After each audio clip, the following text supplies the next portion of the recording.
Ellos se montaron en unos palos de guayabas que eran ahí en la orilla del río. Mi hermanito estaba en la parte más alta de uno de los palos. Ellos alcanzaron a ver unos hombres que venían por el río, unos hombres armados. Entonces todos se tiraron, pero cuando mi hermanito cayó al piso, ya los hombres estaban ahí y lo cogieron. Al niño le cortaron totalmente la cabeza. Sigue, se llegó la noche y no aparecía pues como ningún organismo, nadie para hacer el levantamiento. Yo no lo quise dejar allá. Un potrero estaba muy empantanado. Ya lo encontramos y yo no lo quise dejar allá. Yo levanté el cuerpo y mi mamá llevó la cabeza a estar acá. Ya lo organizamos en su camita, le limpiamos la cama.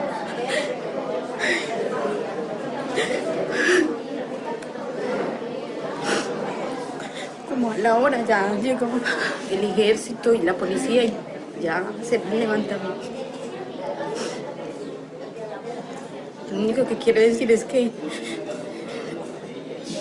yo no sé cómo ni bajo la influencia de que una persona es capaz de hacer esto, pero no es una sola persona la que matan, es toda la familia, son muchas cosas. Por muchos tratamientos psicológicos, psiquiátricos, lo que sea, uno no es capaz de reponerse esto. Mire, ya va a ser 12 años y es todavía algo que se revive muy fácilmente, que duele, que nunca va a poder uno como borrarse de la mente. Es una película que está constantemente rebobinando y que uno ve jóvenes de la edad que pudiera tener él en este momento, que son 24 años y que serían. ¿Por qué cortar la vida de un niño ahí empezando a vivir 12 años apenas tenía? Es una pesadilla para toda la vida. ¿Pides justicia? Yo sinceramente, ya pues, yo digo que ya lo que pasó desgraciadamente ya pasó para mí, ya, o sea, ¿con qué se va a reparar esto? ¿Con qué se puede reparar? No hay con qué reparar.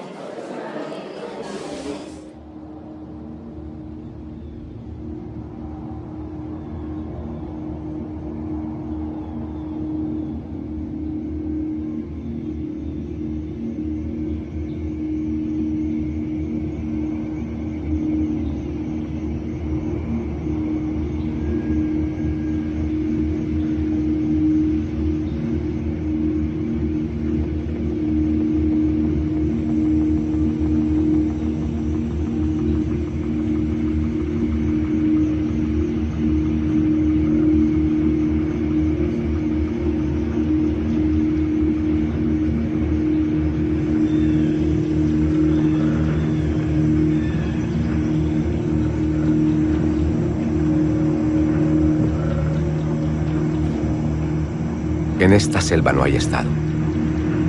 Aquí hay guerra, desde siempre. Guerra civil, conflicto armado interno, amenaza terrorista, lucha ideológica. Los extremos, izquierda, derecha. Los mismos métodos, competencia de crueldad. ¿Cuántos son los muertos? ¿Cuántos los desaparecidos? No hay consenso en las cifras. En esta selva no hay Estado. Hay aldeas, casas campesinas. El campesino. ¿Cuántos liberadores ha visto pasar de cerca? ¿Cuántas atrocidades? La extrema izquierda primero, los guerrilleros. La extrema derecha después, los paramilitares. En los 90, las FARC, los guerrilleros, se transforman en máquina de guerra, alimentados del comercio de cocaína. Imposible hacerles frente. La policía, las Fuerzas Armadas no dan abasto. Y las FARC ganan terreno. Entonces aparecen ellos, alimentados también del comercio de cocaína. Los paramilitares, AUC, en el departamento de Antioquia. Es allí donde se desarrollan. Allí donde más crímenes hubo. ¿Cuántos son los muertos? ¿Cuántos los desaparecidos? ¿Y dónde están? ¿Cómo sucedió? Aquí, en Colombia.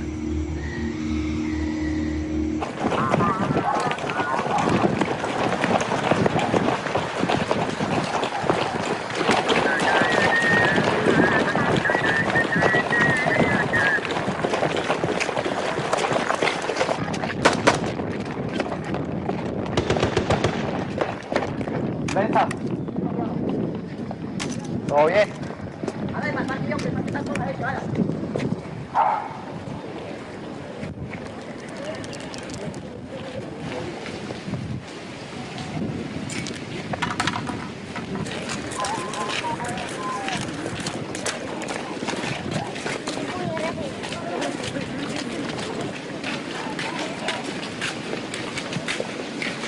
Reciban un caluroso saludo en nombre del bloque Centauros de los Llanos Orientales, pertenecientes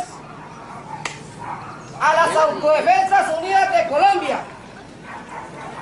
De antemano se le hace la advertencia al personal que está ligado con la guerrilla: o se componen o se van de aquí, porque aquí no hay espacio para la gente que perjudica a los demás. ¿Nuestra política cuál es? Preferimos que en un pueblo donde vivan 500 personas, que queden 495 buenas, y no que queden 500 en problema por 5 que no sirven.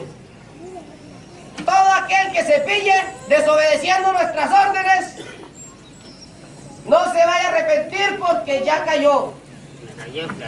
Se le está dando la oportunidad personal. Así que pues, señores y señoras, cuenten con nosotros. Y así sea lo que sea, así se nos venga el mundo encima, vamos a sacar adelante a Puerto Lleras.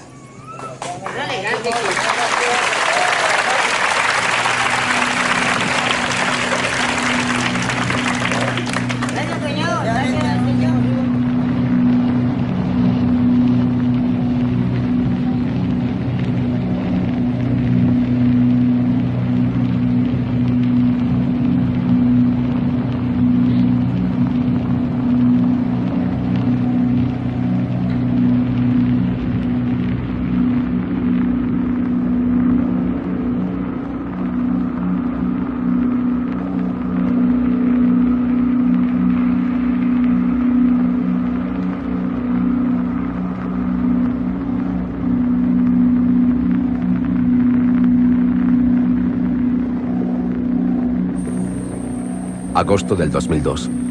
La guerrilla de las FARC es expulsada de las zonas productivas, arrinconada en la selva más profunda, en el sur del país. Los paramilitares de las AUC, dueños y señores del norte, objetivos militares cumplidos. Los tiempos, sin embargo, han cambiado. En los Estados Unidos se acaba de vivir el 11 de septiembre. Las AUC son catalogadas como organización terrorista. Varios de sus líderes acusados de narcotráfico y pedidos en extradición por las autoridades norteamericanas. En Europa, en La Haya, la recién creada Corte Penal Internacional emprende su trabajo: perseguir a todos los responsables de crímenes contra la humanidad, si los Estados miembros no lo hacen. Los paramilitares deciden desmontar su máquina de guerra. El nuevo presidente del país es Álvaro Uribe. Es gobernador de Antioquia, allí donde se desarrollaron. El presidente les tiende la mano. Se entabla una negociación. Los jefes paramilitares son invitados al Congreso para convencer al país de la legitimidad de su lucha, para convencer a los congresistas de la necesidad de adoptar medidas excepcionales para acabar con la guerra y permitirles volver a casa. Estamos en vísperas de una ley que puede cambiarlo todo. Normalmente todo debe salir bien. Vengo en irrenunciable misión de paz desde Santa Fe de Ralito, donde con la bendición de la Iglesia Católica y el apoyo de la OEA, de la comunidad internacional, del presidente, del gobierno del presidente Álvaro Uribe Vélez y del pueblo colombiano, dimos inicio formal a este histórico proceso de paz. Reafirmo aquí, en la cuna de las leyes y en el templo de la democracia, que el compromiso patriótico de la SAUC por salvaguardar una Colombia libre, digna, segura y en paz, sigue en pie, como lo reclaman millones de colombianos honestos y de buena voluntad, amantes de la libertad que confían en nuestro movimiento nacional antisubversivo y han depositado la defensa de su seguridad en nosotros. Que Colombia sea en nuestras mentes y en nuestros corazones el intento siempre vivo, siempre bello, de construir el paraíso entre los Andes y el mar. Muchas gracias, honorables congresistas. Muchas gracias, señoras y señores. Dios bendiga a Colombia.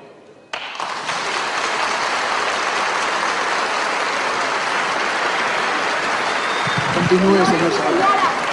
Aquí está solo una de las fotos A continuación, de los miles de asesinados y desaparecidos, víctimas de los crímenes de militares y paramilitares.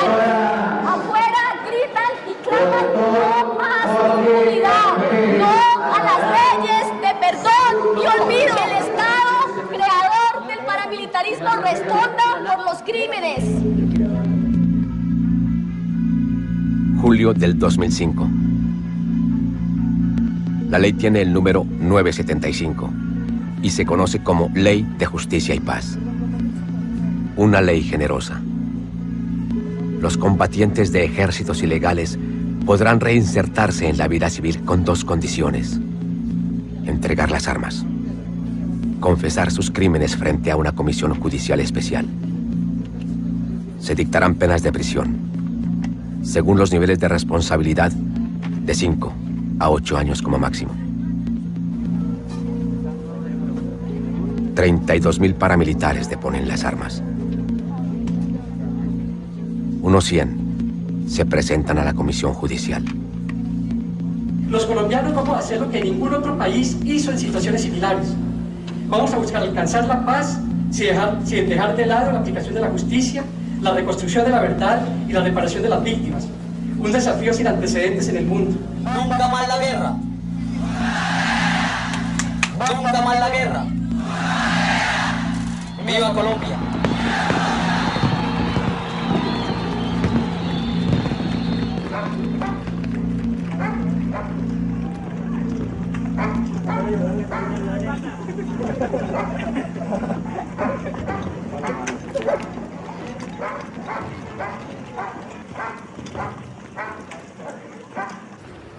Julio del 2005.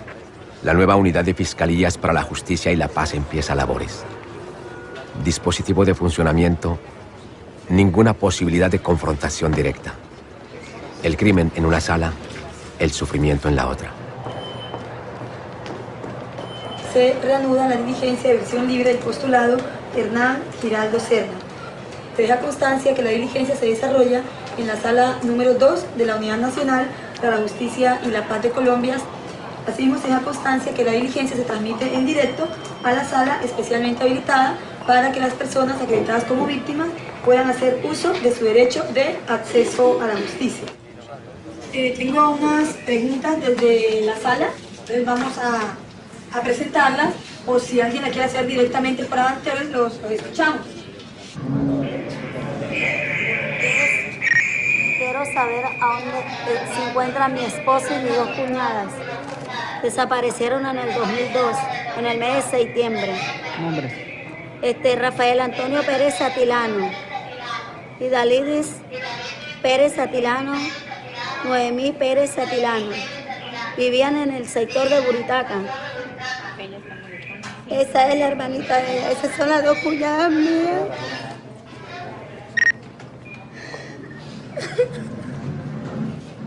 ¿Tiene conocimiento? No tengo conocimiento de todo. Voy a llamarle, para averiguar. Sí, tenemos alguna otra pregunta. Que no se haya presentado, por favor, porque ya estamos sobre el tiempo. Tranquila, aquí que estamos. Toma aire por la nariz y bota muy suavemente por la boca. Toma aire. Eso. Otra vez. Toma aire por la nariz y bota por la boca. Eso. Comienza. Mi pregunta es, yo voy a estar aquí contigo. Diga, mi pregunta es, ten en cuenta el lugar donde yo hago los hechos. Arranca. Arranca. ¿No se escuchó? ¿No se escucha?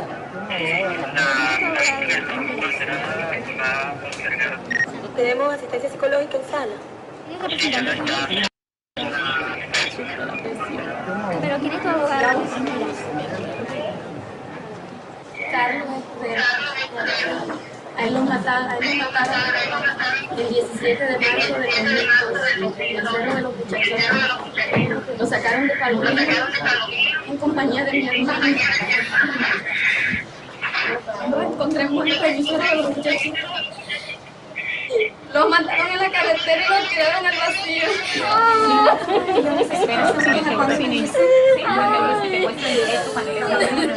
Yo voy a hacer la averiguación, ya que de pronto nos van a dar la autorización de llevar una luz para allá, para la región, y reunir una cantidad de movilizados para clarificar este caso.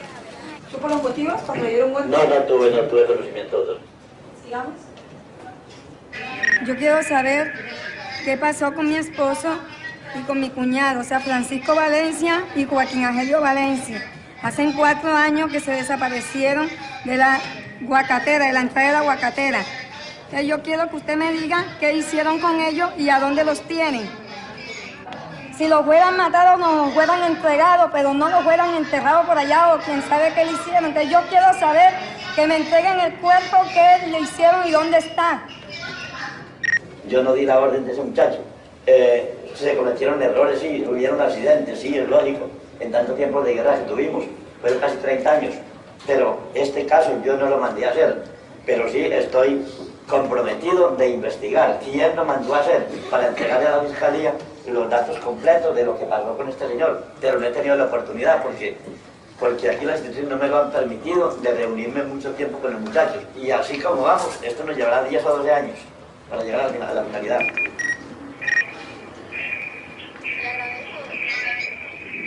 Primera etapa para los fiscales de la Unidad de Justicia y Paz. Registrar cada desaparición, cada crimen, cada masacre, para poder identificar los cómplices, para poder imputar los cargos, para poder determinar la naturaleza de las reparaciones.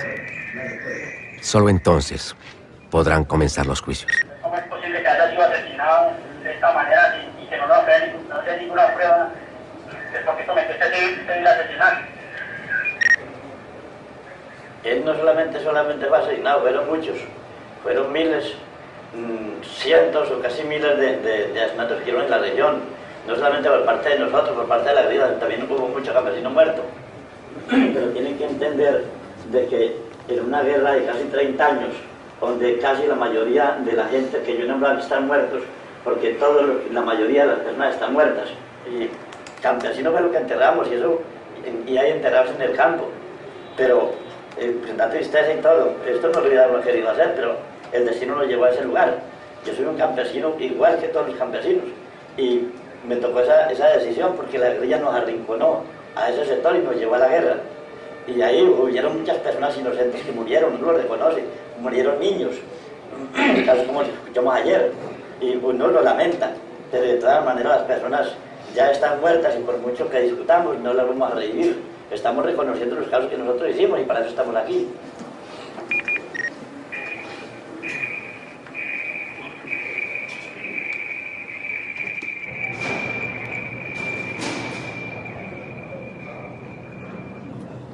Se dice que la ley 975 es un instrumento de paz porque logró que los miembros de los grupos armados al margen de la ley dejaran de estar cometiendo homicidios, desplazamientos, desapariciones y cualquier otra cantidad de delitos graves de violaciones de derechos humanos y de lesa humanidad que estaban cometiendo.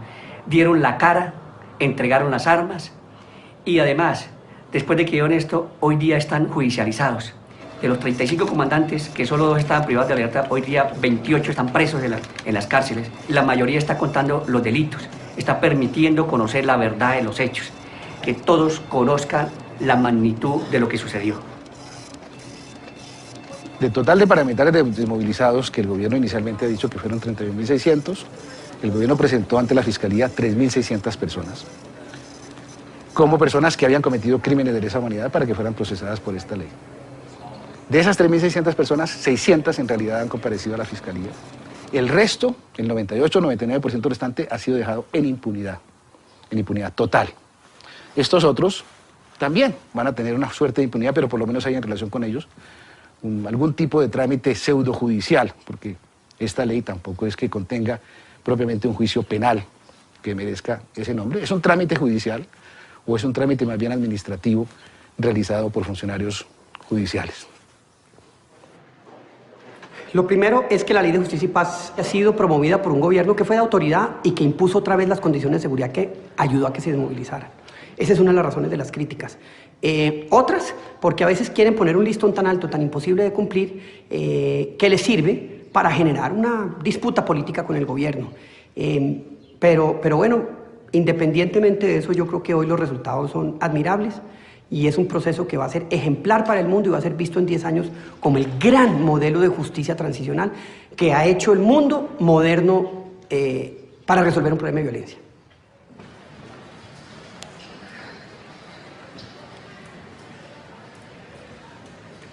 Buenos días para todos los presentes en esta sala y las personas que se encuentran en las salas alternas en la ciudad de Medellín, de Popayán y Cali. La Fiscalía 17 delegada para el Tribunal de Justicia y Paz da inicio a la diligencia de versión libre con Ever Velosa García dentro del radicado 81099. Vamos a realizar la siguiente mecánica. Vamos a hacerle las preguntas que las víctimas han hecho en la sala alterna y posteriormente iremos con las preguntas que en anteriores ocasiones ya han pasado las víctimas y que el versionado es probable que tenga respuestas para ellos, entonces vamos con estas preguntas. El día 17 de enero de 96, el señor Luis Eduardo Pulides se dirigía para su vivienda ubicada en el sector La Platona, corregimiento de Turbo, cuando fue abordado por hombres pertenecientes a los grupos paramilitares. Luis Eduardo fue cargado y torturado, sus brazos fueron cortados al igual que su abdomen, lo que generó la exposición de los órganos internos de la cavidad abdominal. Fue castrado, su cabeza fue cortada al igual que una oreja, la que al parecer se llevaron consigo como prueba de hecho y para recibir posterior pago por matar a dirigentes del Partido Comunista. Como he dicho ya acá en repetidas ocasiones, se autorizó el desmembramiento de personas, se decapitaron personas, eso no es mentira. Como están diciendo que se lo hecho, se decapitaron o se desmembraron cantidad de personas. Yo dije que era una práctica que utilizaba para generar terror, una práctica que utilizaba para generar esos órganos de las comunidades. Es una zona que era asentamiento de la guerrilla, una zona muy controlada por las FARC y el ELN, y nosotros hicimos mucha dificultad para controlarla, y por eso las personas que tenían vínculo con partido de la guerrilla eran de más de 60.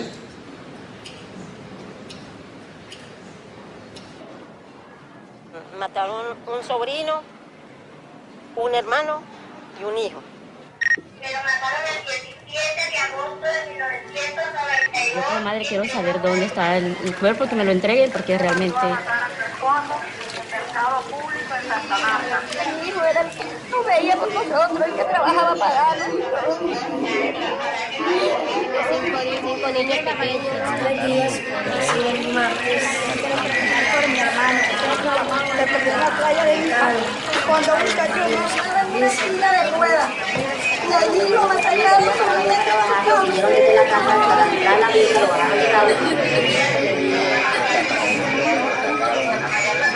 mataron a mi papá amarrado con las manos atrás.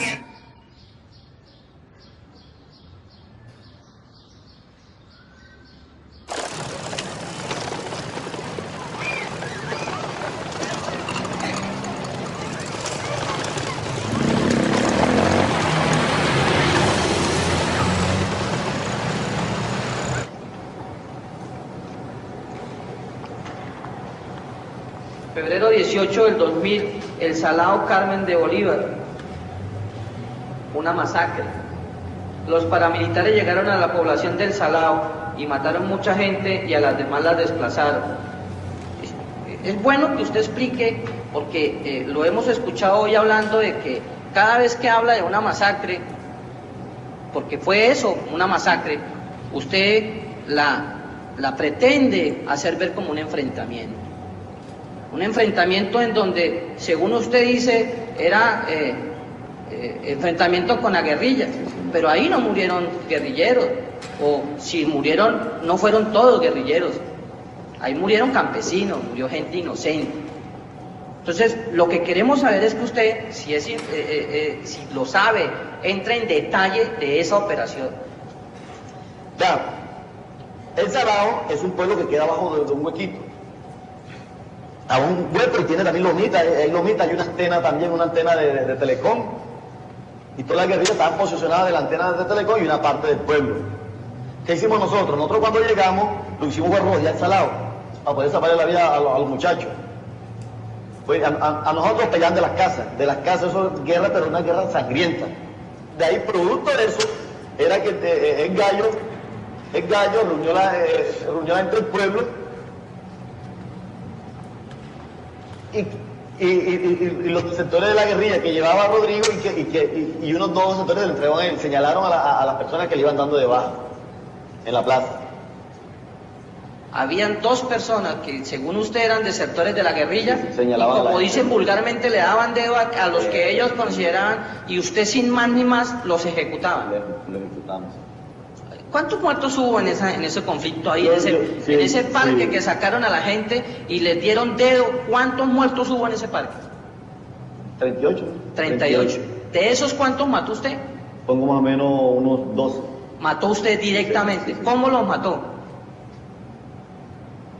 Con el fusil. ¿Con tiros de fusil? Sí.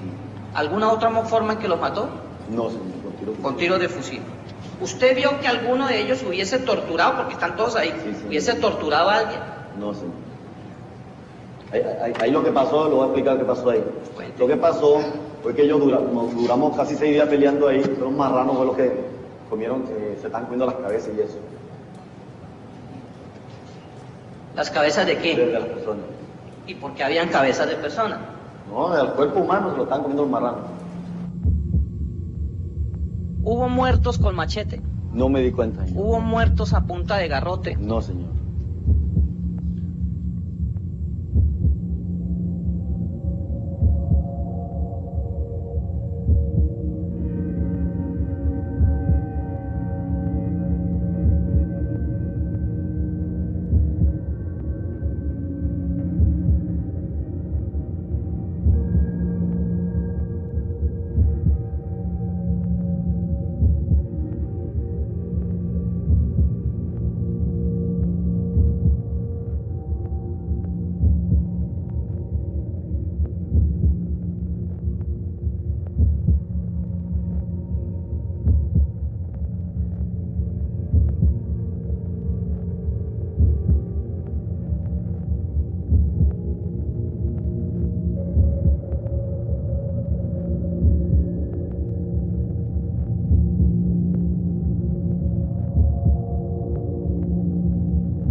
El número de cédula de ella no lo tiene. De Erika no, de Harold sí. ¿Todos están deportados ya en municipal? Sí, todos 3. Harold Enrique Sierra Reyes. ¿En qué año fue? En el 2003. Bueno, muy buenos días. Yo soy psicóloga del CTI. Si ustedes tienen preguntas acerca de la parte de psicología, les puedo ayudar en todo lo que quieran. Nosotros siempre le hemos dicho al niño, no, que el niño, que tu mamá está en el cielo, que se fue. Él sabe que la mamá está en el cielo, pero él siempre, mami, la mataron. No, o sea, como decir matar es como una palabra pero tú también debes hablarle con claridad. Sí es matar, Porque así, en el lenguaje que entienden los niños, porque personas que no manejan, que están en contra de la ley, se llevaron a tu mamita, parece que tu mamita ya murió, parece que ya murió y parece que está en el cielo, pero entonces le vas a explicar con verdades, sin disfrazar la verdad, ¿oíste? Allá está la sabiduría de nosotros, ¿no? Y Dios lo quiso así, porque Dios quería un ser tan querido como tu mamá era una mujer muy buena, entonces fíjate que ella se la llevó el Señor porque la quería mucho. Inculcarles ese tipo de situaciones y de valores a los niños para que ellos entiendan que la justicia divina es perfecta y que se ocurrió fue porque era un agrado de Dios tener a esa alma y a esa persona allá en el cielo. Entonces explicarles de esta manera también a los pequeños. ¿Oyeron? A continuación les voy a mostrar unas fotografías de prendas encontradas en diligencias de exhumación. ¿Por qué es tan importante tener en cuenta cómo salió nuestro ser querido, qué llevaba, qué tenía? Las marcas de las prendas. Miren acá, la marquilla del interior, las sandalias.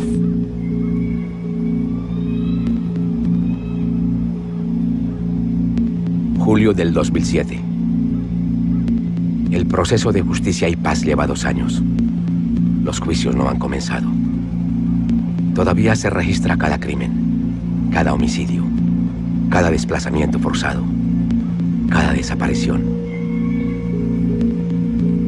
Ahora se habla de fosas comunes. 80 funcionarios de la Unidad de Justicia y Paz se dedican a buscarlas. Fiscales, antropólogos forenses, asistentes, técnicos. Una empresa a la escala del país.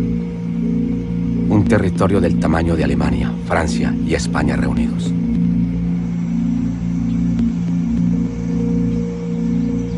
¿Cuántos son los muertos? ¿Cuántos los desaparecidos?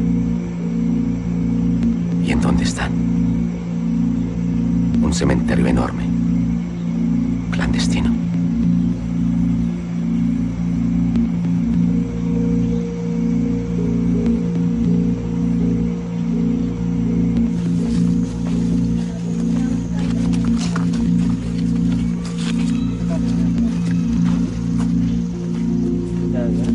allá.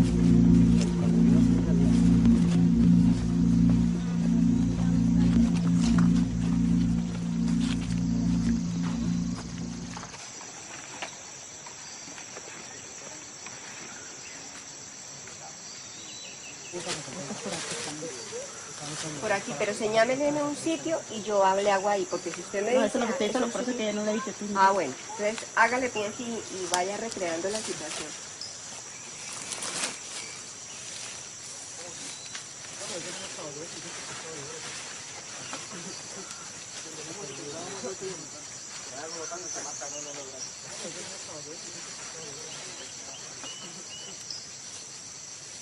Yo lo veo muy tonteando mucho en diferentes partes. Es que él dice que no fue la primera canción, entonces es muy difícil. No, claro, él lo que pasaba era, miraba el túmulo de tierra que estaba alterada nomás.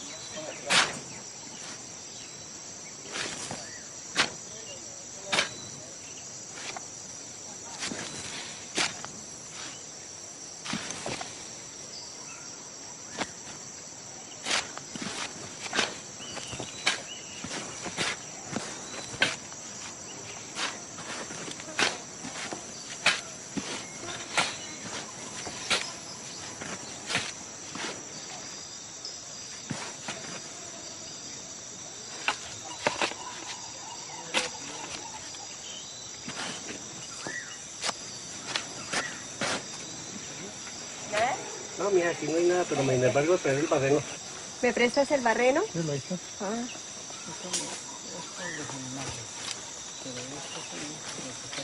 Le pego una luz.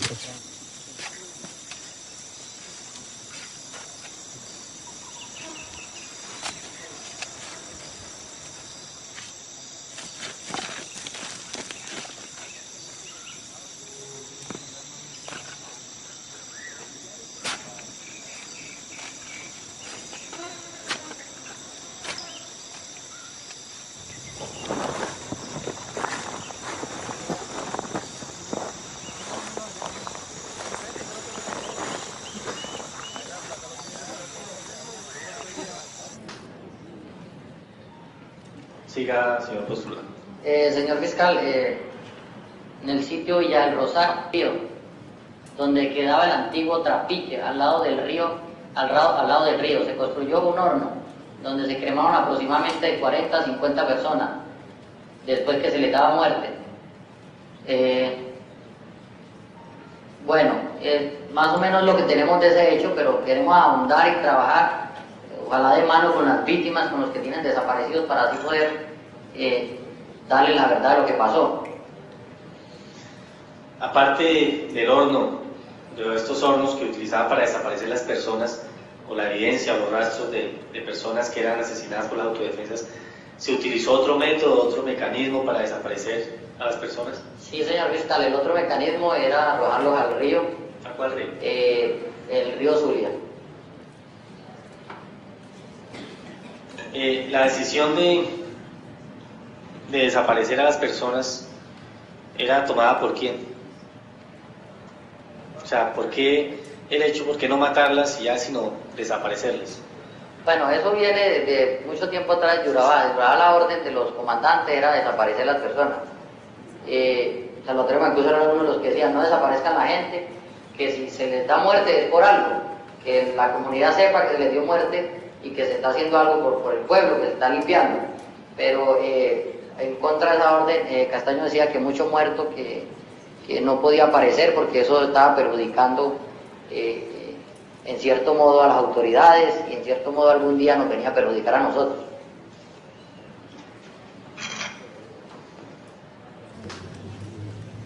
¿En qué momento ustedes dejan de dejar a las personas en los sitios donde atentan contra ellos y en qué momento empiezan a generar esas fosas?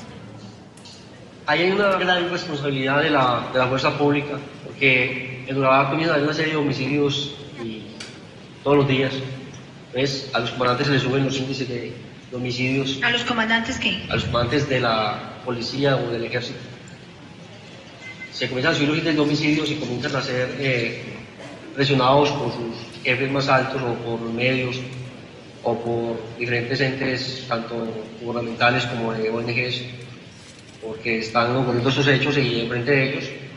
Entonces ellos comienzan a solicitarnos que por favor no dejemos muertos, sino que los desaparezcamos y que los enterremos para que ese índice no se suba tanto.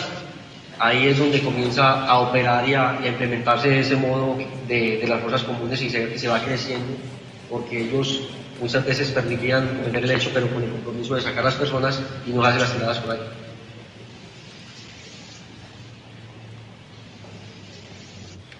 Yo quisiera que nos concretara aquí qué personas, si lo recuerdan, qué militares los ayudaron allá, tanto en ese Urabá como en la zona del Calima, si tienen nombres propios de militares que aún estén en la institución, que estén vivos. Porque es que aquí nos hemos encontrado con muchas acusaciones contra muchos militares, pero ya fallecidos. Y eso no da de pronto una muy buena impresión de que las personas postuladas entonces estarían colaborando y diciendo la verdad. Yo acá he hablado no de uno, sino de muchos militares de fuerza pública, tanto policías como militares vivos, que inclusive todavía estaban ejerciendo hoy en día como comandantes de guarniciones militares.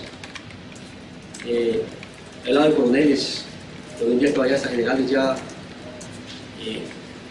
He hablado de general del Colegio que, como dije, uno de los grandes impulsores de la autodefensa del país fue el Colegio. Él le permitía a sus tropas libremente operar y patrullar con nosotros.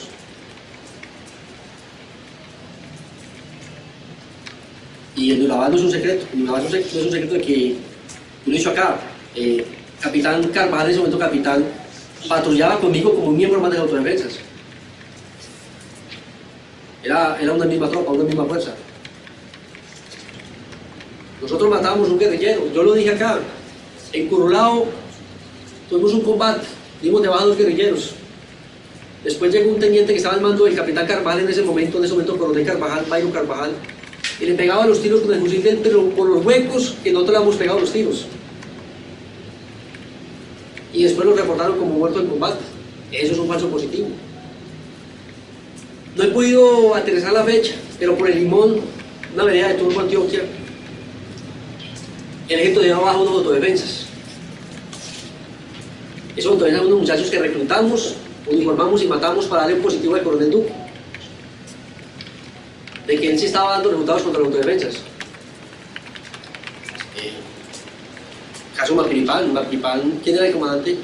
Sí, me permite, señor procurador, y teniendo en cuenta que es un tema que ya también debe ser objeto de verificación por parte de los funcionarios de la Fiscalía, yo le voy a solicitar, vamos a hacer un receso de 5 minutos para que se retiren los señores de la prensa que nos acompañan.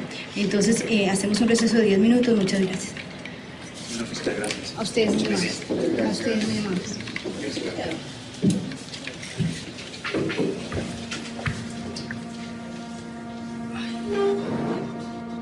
A partir de ahora, callar trae consecuencias. Pero hablar también.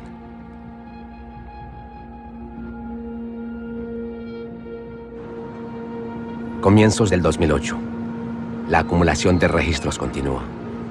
Con cada nuevo nombre, un nuevo archivo. Con cada nuevo archivo, una nueva investigación. Y con cada nueva investigación, la presión que aumenta. Las amenazas se multiplican. Contra las familias de los paramilitares, las de las víctimas y los funcionarios de justicia. Y las amenazas son solo un primer paso.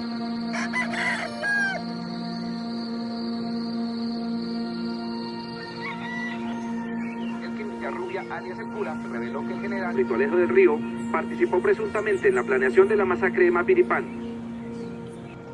La Fiscalía General encontró suficientes pruebas para vincular al excomandante de la Policía Sucre, coronel Norman León Naranjo, por permitir que paramilitar asesinaran a 27 campesinos de Cheque, Sucre, el 17 de enero de 2001.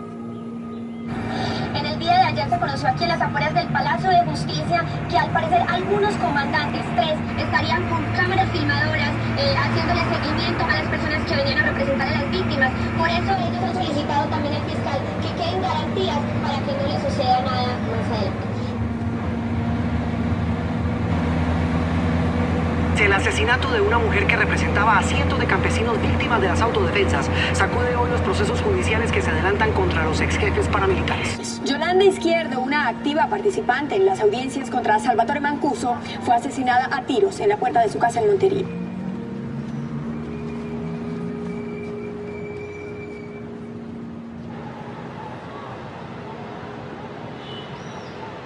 Las estructuras paramilitares continúan actuando, aunque el gobierno no lo reconoce. El gobierno a los grupos que continúan actuando les cambió de nombre, los llama bandas criminales. Ese cambio de nombre no cambia la realidad. Continúan ejerciendo poder en las regiones, ejerciendo presión sobre la población, matando gente, matando activistas sociales, matando a defensores de derechos humanos y apropiándose de recursos públicos.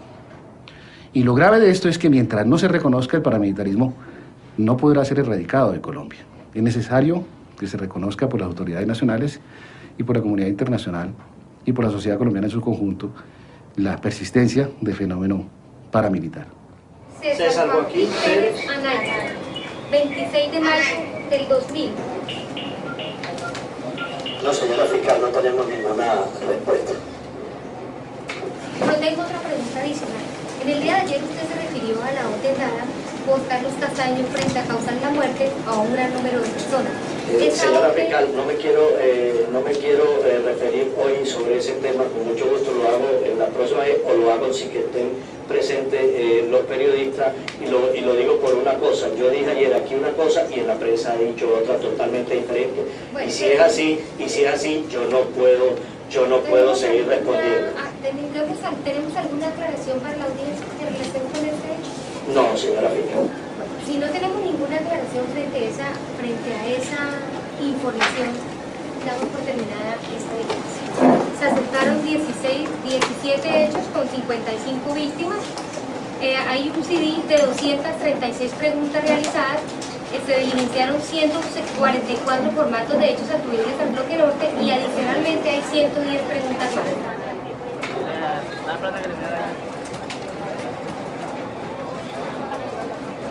Porque él nos irrespeta. Si es un irrespeto, porque él nos quitó los seres queridos que estamos aquí y no debemos estar en esta burla, porque cada día es una burla, cada vez que él viene es una burla. Él no da respuesta de nada. Todos somos guerrilleros, para él todos somos guerrilleros. Que nos responda lo que hizo. Pero aquí el miedo nos tiene así, el miedo, y hay que dejar el miedo, porque por eso es que este país está como está, por el miedo que tenemos. Ya está bueno. ¿Cómo es posible que este hombre, mire cómo estamos ahí incómodos? Si son los señores abogados, algunos abogados que están ahí empujándonos, que ellas son las que pueden hablar, que no hablen, que no digan nada. Podemos estar contentos con todo lo que nos ha pasado. Ellos no saben, el dolor lo tenemos nosotros. Ellos son unos abogados que ellos van y hacen porque ese es su trabajo, porque yo tengo también 2 hijas abogadas y ese es su trabajo. Pero el dolor lo tenemos nosotros. El señor le mataron a su papá, a su hermano y de todo. Lo dejaron sin bienes, como nos han dejado a nosotros. Eso no es justo. No queremos que la Ley de Justicia y Paz siga siendo un instrumento de burla con relación a las personas que han sido víctimas de los grupos paramilitares. Esperamos que los jefes paramilitares dejen de delinquir desde la cárcel. Queremos que sus estructuras se desmantelen definitivamente. Queremos que al fin aparezcan realmente los restos de las personas que han sido enterradas después de haber sido torturadas o descuartizadas en más de 3.500 masacres cometidas por los paramilitares. No queremos que las personas desplazadas sigan siendo olvidadas y desconocidas. Esta es una manifestación ciudadana, repito, de homenaje a las víctimas. ¡Queremos verdad, justicia y reparación! ¡Nunca más desplazamiento forzado! ¡Nunca más casas comunes! ¡Nunca más paramilitarismo! ¡Queremos verdad, justicia y reparación! ¡Nunca más desplazamiento forzado! Justicia, justicia, justicia, justicia, justicia, justicia, justicia, justicia, justicia, justicia, justicia, justicia, justicia, justicia, justicia, justicia, justicia, justicia, justicia, justicia. Yo pienso que todo el proceso ha sido diseñado para que la verdad no salga a flote. Yo no sé si ustedes saben que ya han matado más de 1.200 desmovilizados y los han matado para que no digan la verdad. Yo no sé si ustedes saben que de los que se dejaron en libertad, que fueron casi la totalidad, hay más de 1.600 recapturados por nuevos asesinatos, por nuevas violaciones de derechos humanos, por secuestros, por diferentes crímenes. Entonces, esto es un gran proceso de impunidad y yo no sé si el país tiene claro que en este momento hay más de 70 grupos paramilitares operando en 25 departamentos. Entonces, todo esto ha sido una farsa. Yo creo que en el fondo este tema lo que revela es una crisis total de lo que el gobierno llamó proceso de paz con los paramilitares. A los que dicen que la Ley de Justicia y Paz es solo una farsa y una ley de impunidad, simplemente los invitamos a mirar los hechos objetivos que han pasado. Y entonces que piensen si alguna ley había dado la oportunidad en tan poco tiempo de esclarecer 42.000 delitos, si alguna ley hubiese dado la oportunidad de que ya se estén confesando y se estén investigando y se estén imputando alrededor de 7.800 delitos de desplazamiento, 3.600 de desaparición forzada y más de 1.900 casos de reclutamiento de menores. Nomás estas cifras por sí solas ya dan un contexto de lo que es la Ley de Justicia y Paz. Acá, con esfuerzos propios nacionales, hemos logrado resultados increíbles. En la Yugoslavia, 500 millones de dólares del mundo, 20 condenas y 18 años de trabajo. En Ruanda, 7 años, 700 millones de dólares, menos de 15 condenas. Uno ve Timor Oriental, uno ve todos esos procesos promedios de 30 condenas. Aquí ya tenemos 45.000 hechos aclarados. Eso nunca se lo imaginaban ni siquiera los más férreos críticos de la Ley de Justicia y Paz.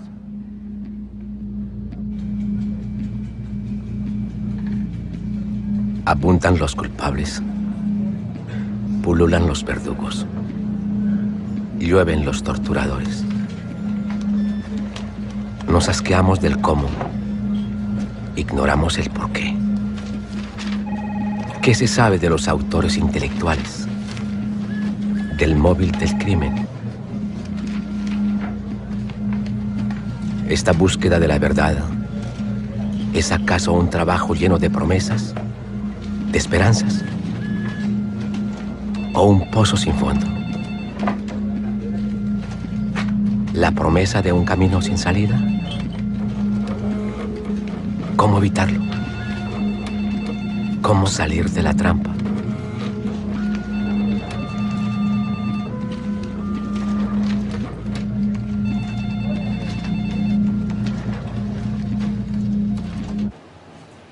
Creo que es muy importante, a medida que este proceso va avanzando, a medida que vamos madurando todo este proceso, también es una radiografía y ir clarificando cuáles son las verdaderas causas de la guerra.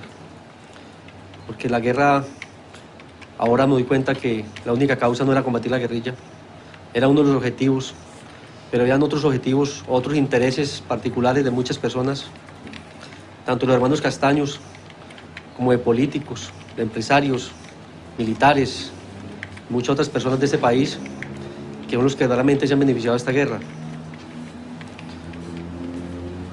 Solo ahora me doy cuenta del verdadero objetivo del conflicto en algunas regiones del país, como en el Orán Antioqueño, una de las regiones mejor ubicadas de la geografía colombiana, donde el objetivo no solo era combatir a la guerrilla, sino reactivar la economía bananera, de que se restableciera el normal funcionamiento de la banana de Urabá, que estaban en poder en ese momento de FARC y EPL. ¿La orden cuál es?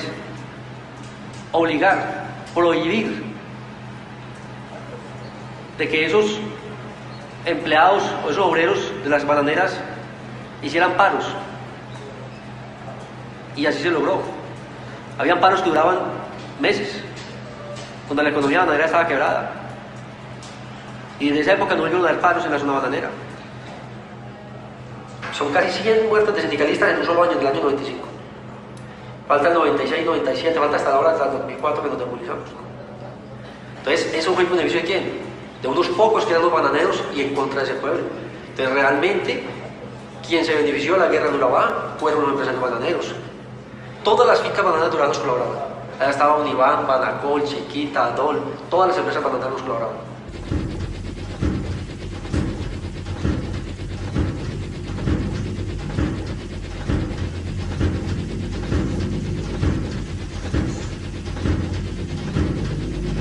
Nosotros no llegamos a ninguna zona por el azar. Nosotros cuando llegamos a una región del país era porque ya había habido un acuerdo con empresarios, con gente de la región para que llegáramos a esa región. O sea, nosotros no llegamos en el mapa y buscamos no ir para este sitio, no. Llegamos a una zona donde teníamos el apoyo de personas de la región que tenían interés en esa región. Como estoy hablando de empresarios bananeros, hay que hablar de los empresarios azucareros también que se beneficiaron. Nos apoyaban pesqueras como Incolpesca. Estaban otros gremios de ganaderos de la región que también apoyaron las autodefensas. Familias pesantes del Valle del Cauca que financiaban y consultaban la autodefensa del Cauca. Los barcos que entraban contra nosotros nos pagaban a nosotros un impuesto mensual. El comercio de todo nos colaboraba. Todos los aserradores de acá en la zona del Piñal.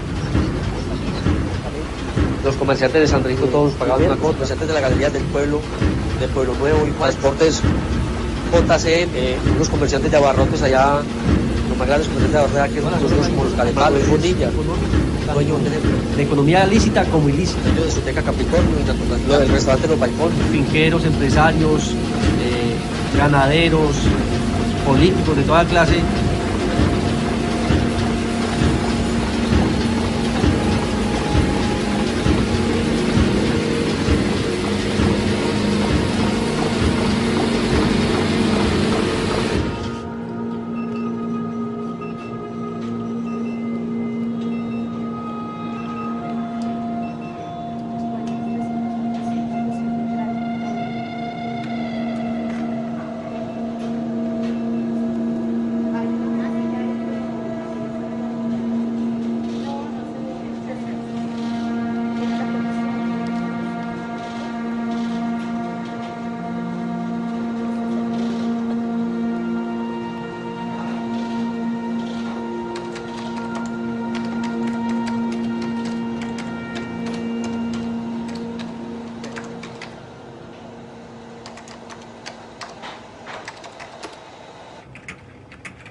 Otros investigadores trabajan por su cuenta. Un trabajo en la sombra para esclarecer un sistema entre las sombras. sus ramificaciones y aquello que engendró, en política, en economía. Desmenuzan ese mundo paralelo y dejan al desnudo el modelo del paramilitarismo. Una pieza más para sumar al archivo. Hoy sabemos, según lo dijo el fiscal general de la Nación, que fueron los políticos los que ayudaron a crear y promover grupos paramilitares para despojar de tierras a los campesinos, para hacerse beneficiarios de un proyecto económico muy rentable, como el de robar tierras, hacer proyectos agroindustriales y además ser copartícipes del narcotráfico. Y con toda esa estructura territorial, militar y económica se fueron tomando el poder político en Colombia. Hoy la justicia, la Corte Suprema y la Fiscalía han logrado demostrar que por lo menos 1 de cada 3 puestos de elección popular en Colombia, alcaldías, gobernaciones y el Congreso, que es la pirámide máxima, fue cooptada y capturada por este proyecto conjunto de las élites políticas y económicas regionales que crearon ejércitos y que se asociaron con el narcotráfico para tener ejércitos propios, para darse seguridad y para despojar a millones de campesinos de sus tierras y hacer negocios muy rentables. Usted como comandante puede decir si es cierto o esto es un invento de algunos comandantes o de testigos, o es del invento de la sociedad, o es un invento de los investigadores, que estas reuniones se daban en algún sitio del país con políticos de todo nivel. ¿Qué puede decir de eso? Señora fiscal, en el año 97-98, cuando fue el verdadero crecimiento de las autodefensas, en los sectores donde permanecía Carlos Castaño, llegaban diario 4, 5, 6 helicópteros con personalidades del país. Carlos mantenía la agenda del año ocupada todo el año, militares, empresarios y políticos.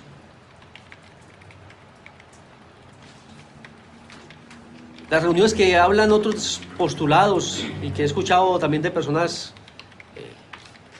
de la sociedad, sí, son muchas reuniones, se hicieron reuniones en la finca 21.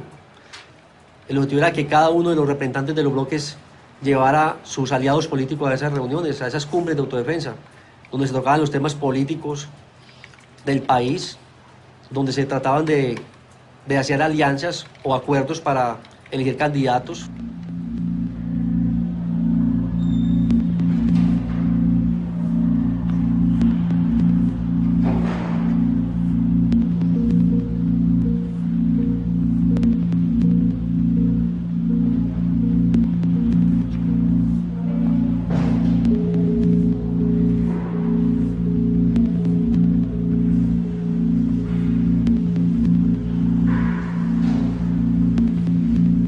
Desde las 8 de la mañana, 3 congresistas rinden indagatoria en la Corte Suprema de Justicia, que los investiga por presunta conformación de grupos paramilitares.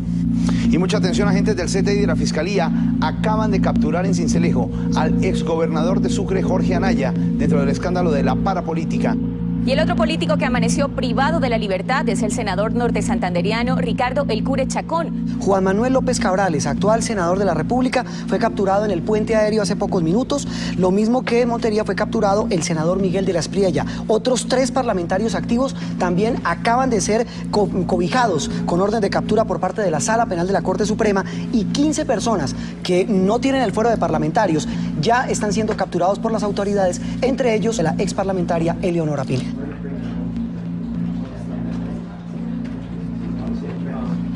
Abril del 2008. 28 parlamentarios detenidos. Una tercera parte del Congreso investigado. Todos miembros de los partidos de la coalición de gobierno. El cerco se cierra alrededor de la presidencia.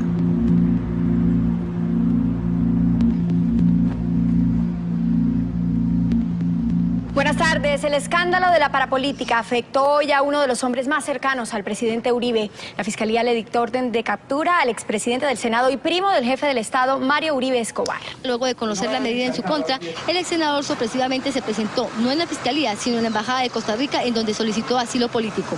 El frente de la embajada se llenó de fotos, ataúd, sierras de cartón, manos, carteles, ladrillos y crucifijos con nombres de desaparecidos. Los manifestantes pedían a Mario Uribe que se entregara. Nadie ha condenado al senador Mario Uribe. Lo único que le ha pedido la justicia colombiana es que se someta al proceso que se le está abriendo a través de la Fiscalía. Y el Congreso se untó de indignidad y de ilegitimidad. Está untado hasta los tuétanos de ilegalidad y de ilegitimidad. Y la única manera de limpiar al Congreso de la República es quitando esas curules. Porque usted, doctor Vélez, que ya se fue, usted, doctor Vélez, es senador de la República gracias a que gente que degollaba niños y descuartizaba seres humanos decidió elegir al señor Mauricio Pimiento. Es senador exclusivamente por ese hecho, por el terror que generaba el descuartizamiento de seres humanos en una base electoral que se vio compelida a votar por el señor Mauricio Pimiento. Nosotros queremos quitar esas curules, limpiar el Congreso, legitimarlo de nuevo, relegitimarlo. El gobierno y el doctor Arrieta han dicho que eso significaría perder la mayoría. Si el gobierno no es capaz de demostrar que puede gobernar este país con sus mayorías decentes, que bien que las ha construido, sino que tiene por obligación que tener a su lado los narcotraficantes y los criminales contra la humanidad para poder gobernar, para poder hacer leyes en el Congreso, entonces es un gobierno criminal. Nada de esto se sabía hace 6 años. Ninguno de esos pactos y de todas esas situaciones se habrían conocido si Jorge 40 continuara en la clandestinidad y continuara en el paramilitarismo. Allá estaría, y estarían callados todos esos pactos y todas esas situaciones a que se ha hecho referencia aquí. Fue porque se lo persiguió, porque se dedicó el gobierno a desmontar el paramilitarismo, porque lo puso en la cárcel, y están avanzando los juicios. No, señores, seamos serios. Ni el gobierno fue el que inició las investigaciones sobre el paramilitarismo, lo hicimos nosotros, lo hice yo. Mi mamá hoy está exiliada, mi hermana está exiliada por las amenazas que me llevó a mi vida personal. El hecho de afrontar en estos espacios la necesidad de tener que denunciar con nombre propio que fulanito y sutanito eran amigos de los masacradores y descuartizadores de seres humanos, mientras el presidente de la República se dedicaba a insultarme y después a nombrar a esos asesinos embajadores y cónsules, representantes de la sociedad colombiana ante el exterior.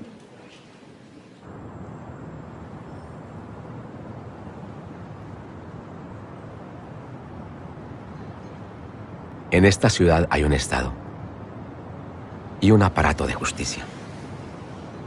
Y hay funcionarios honestos y valientes. Finalmente es claro el móvil. Las responsabilidades también. Después de tantos años de matanzas, de silencio cómplice. Amanecer del 13 de mayo del 2008.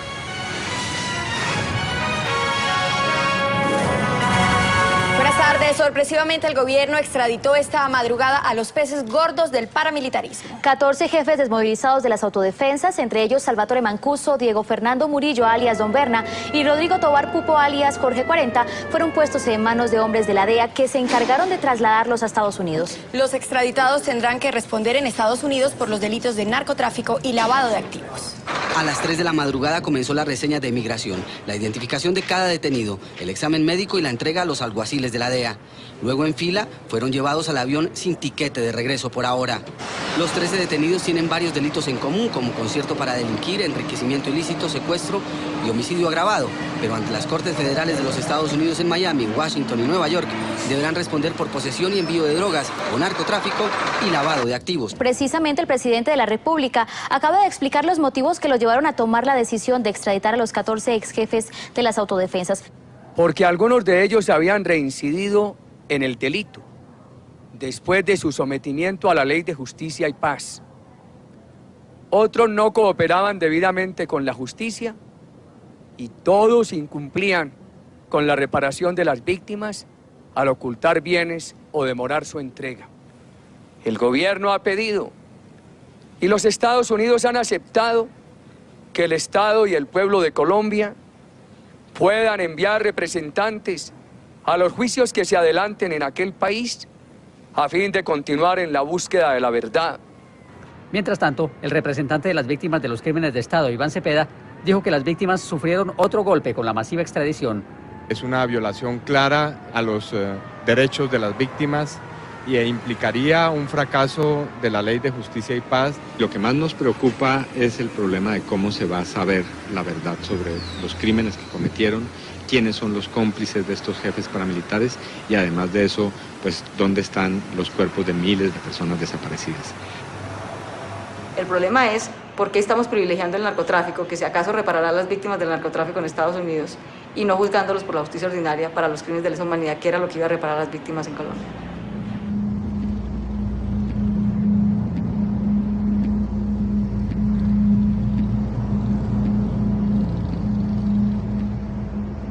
¿Qué queda? Los juicios todavía no arrancan. Aún se registra cada crimen. Aún se amontonan los registros. Aún rinden su versión de los hechos cientos de paramilitares, combatientes rasos y algunos mandos medios. Unos están enfermos, otros se niegan a hablar. ¿Qué queda? Verdugos, torturadores, autores intelectuales. Queda el comandante HH, la última esperanza de las víctimas, el último en hablar. Señor Eber Velosa García, ¿jura usted decir la verdad y nada más que la verdad en lo que hace a la cita que usted refiere dentro del grupo de los 6 y personas que apoyaron o asesoraron a Carlos Castaño en el impulso o crecimiento de las autodefensas? Lo juro. Ha mencionado usted los días anteriores este grupo de los 6. ¿Qué quiere decir ese grupo de los 6? Es un grupo que no me lo he inventado yo. Muchos otros comandantes han hablado del grupo de los 6. Pero por razones de seguridad, que la Fiscalía conoce y que estamos esperando un tiempo prudente para las situaciones, no podré decir otros nombres hasta que no se cumplan esas condiciones. Y eso sí tenganlo por seguro que en cualquier momento en que yo tenga la garantía suficiente, no para mí, sino para otras personas, yo aportaré esos nombres a la Fiscalía y a las víctimas que lo merecen y al país que lo merece. Este hecho no solamente lo ha denunciado el postulado aquí, sino que es conocimiento también de la Procuraduría, las amenazas al postulado en consecuencia. Esperaremos como... Finales de julio del 2008. 2 meses después de la extradición de los jefes paramilitares, el gobierno anuncia el siguiente paso: su intención de extraditar a HH. Los defensores de las familias de las víctimas, los funcionarios de Justicia y Paz, piden apoyo. La justicia internacional interviene. El juez Baltasar Garzón de la Audiencia Nacional de España y el fiscal general de la Corte Penal Internacional, Luis Moreno Ocampo, se desplazan a Colombia.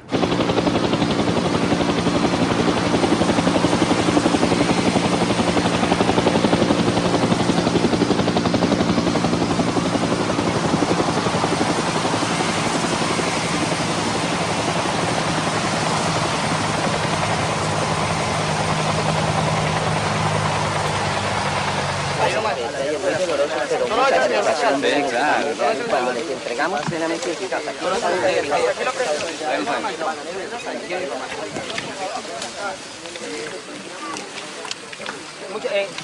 por favor, que nada.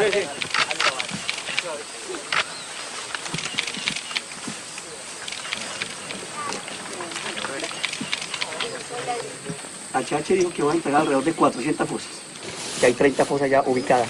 Y también en la otra Colombia, ¿cómo se llama? Nueva Antioquia, también hay 11 fosas ya para ir a recuperar.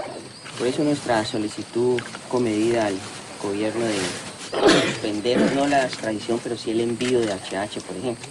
Esto no era posible sin HH. Si HH está desarrollando y sin solución de continuidad lo hace, esas investigaciones, esas declaraciones, no lo van a extraditar porque no puede dejar a medio. Y sería un caso muy grave que lo hiciera así. Por tanto, si se han dado 4 meses y la actividad necesita 5, serán 5. Estoy convencido, es una opinión. Por tanto, lo que aquí se desvela y después de haber visto esta fosa de los cientos o miles que se van a descubrir y que se están descubriendo, es que esto es la realidad. Ahí hay 27 o alrededor de 27 cadáveres que están pidiendo justicia y sus familias que están reclamando esa justicia también. Y eso no se puede defraudar. La importancia de la Ley de Justicia y Paz es esa, está en el límite de lo aceptable y de lo legalmente asumible. Por eso la Corte va a estar, y la Fiscalía de la Corte Penal Internacional va a estar atenta. Y si tiene que intervenir, intervendrá. En la medida que Colombia haga justicia, no necesita la intervención de la Fiscalía. La Fiscalía es una herramienta de reaseguro que no va a haber impunidad en Colombia.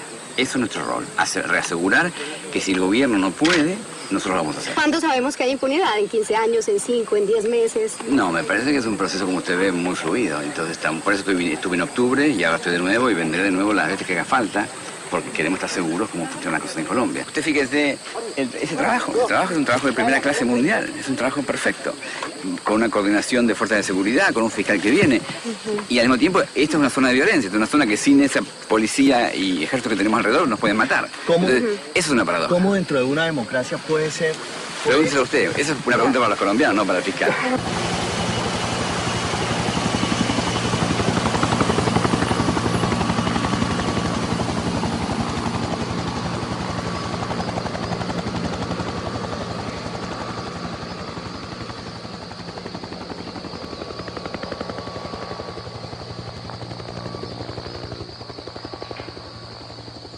Quisiera preguntarle a las víctimas del país si será que Colombia sí está preparado verdaderamente para escuchar la verdad, porque cada que hablamos de las personas que se beneficiaron de la guerra, salen los héroes de la patria de este país a decir que somos unos mentirosos. Entonces no entiendo volver a hablar de las personas que son intocables en este país y seguimos hablando solamente del campesino que se da el palo de yuca, el palo de café, que eso no le importa a nadie, y acá podemos decir que le mochamos la cabeza, que los cuartizamos, que le violaron a la señora, que le quitamos el pedazo de tierra, y nadie escandaliza por eso. Pero cuando hablamos de personas de esta sociedad que se beneficiaron o que tuvieron vínculos con autodefensas, ahí sí es el problema más grande de este mundo, ahí sí es el escándalo, y estamos deshonrando a esas personas, pero a esas personas que nosotros decapitamos, de esas vidas que quedaron de mentira, que vieron morir, descuartizar a su marido o a sus hijos al frente de ellas, a esas personas no las hemos deshonrado. A esas personas sí nos sale la sociedad de este país a decir que las deshonramos y que tenemos que responderles. Todo el mundo es normal. Ay, sí, le mataron el marido, seguro era guerrillero, fue lo primero que dicen. Pero no. Más deshonras para esos pobres campesinos que por el consejo, por el financiamiento de esos grandes héroes de la patria, murieron sus familias y fueron desplazados y despojados de sus tierras, de sus animales. Eso sí es deshonra. Bajo fuertes medidas de seguridad y en medio del rechazo de centenares de sus víctimas, fue extraditado a Estados Unidos el temible ex jefe paramilitar Eber Velosa, alias HH. Hacia las 7 de la mañana, esposado, el temible ex jefe paramilitar abandonó su celda. Para muchos, al salir extraditado hacia los Estados Unidos, alias HH, deja de confesar más de 11.000 delitos, entre ellos 2.500 desplazamientos y 34 reclutamientos a menores de edad.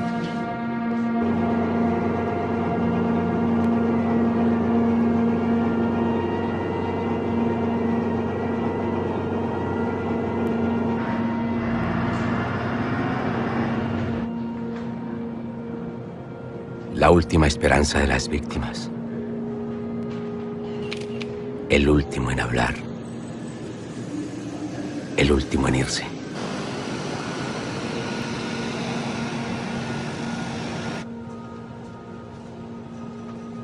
La Ley 975, conocida como Justicia y Paz, tenía 4 objetivos. El derecho a la verdad, el derecho a la justicia, el derecho a la reparación, la garantía de no repetición. Julio del 2010. Han pasado 5 años. La acumulación continúa. Las presiones, las amenazas, las ejecuciones también. Contra las familias de los paramilitares extraditados. los magistrados, los funcionarios de justicia y paz, los defensores de derechos humanos, los periodistas independientes, las organizaciones de víctimas. Justicia y paz. La justicia, 2 condenas parciales por el asesinato de 11 personas y el desplazamiento de 300 familias han sido pronunciadas. La paz, para las 973 familias que han recuperado los restos de sus seres queridos frente a los 48.000 desaparecidos registrados hasta el día de hoy. Tal vez. Hacemos entrega a Héctor de Jesús Ceballos, en calidad de hermano, de quien en vida respondía el nombre de Albeiro Antonio Ceballos Aguirre.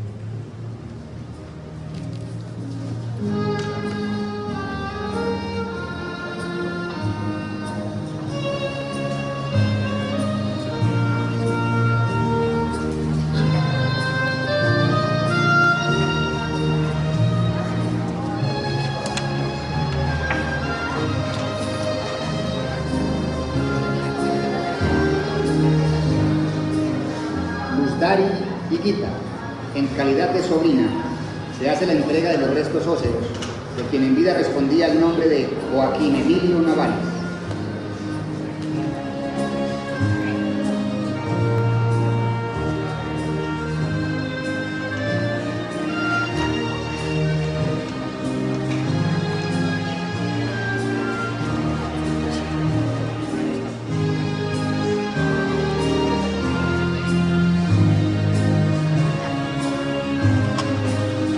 Angélica Arboleda, en calidad de madre, se hace la entrega de los restos de quien en vida respondía al nombre de Julio Alberto Chaverra Arboleda.